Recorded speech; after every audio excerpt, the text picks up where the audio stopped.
السلام عليكم ورحمة الله وبركاته. صباح الخير من اسكندرية، من سبورتنج. بحر النهاردة يا جماعة عالي جدا جدا جدا.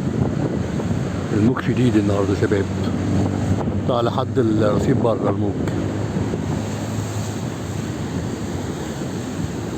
موج البحر اسكندرية، الموج شديد شديد شديد، طيارات جامدة ورياح جامدة بس لذيذ. قرب شوية بس ربنا ما تغرقش.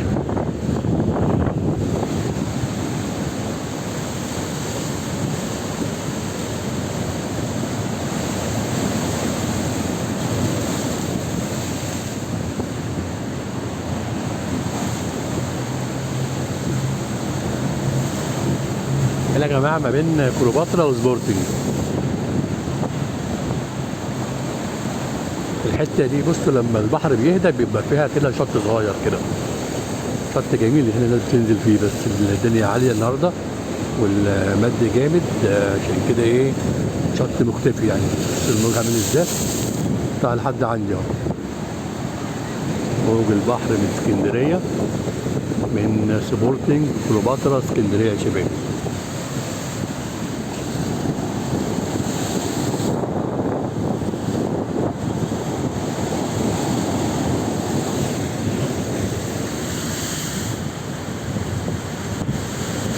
ده لسان كليوباترا اللي هناك ده، في صيادين برضه بصوا، يعني البحر عالي بس في صيادين برضه. ربنا يكرمهم ويبارك لهم يا رب، ويبارك فيهم يا رب، ويرزقهم بالحلال يا رب. يا رب ارزقنا كلنا بالحلال يا رب يا رب.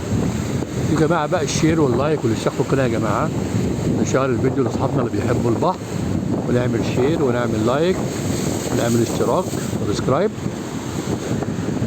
النهارده الاثنين 20 ابريل يا جماعه.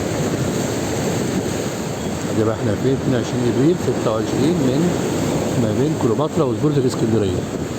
احلى ما يخلي الصيد الدنيس والشلاليش والبطاطا. قدام ايه؟ قدام أسامة الطيبي، وقدام فندق جدة، وشارع كليوباترا وفورانا.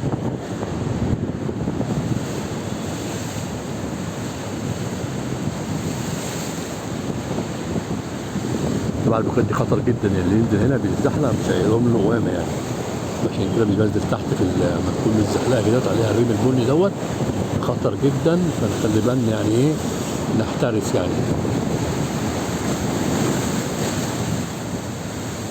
شكرا يا شباب، يا رب دايما بخير وسعادة في بقى الشير واللايك والاشتراك. اشكركم والسلام عليكم ورحمه الله وبركاته. السلام عليكم.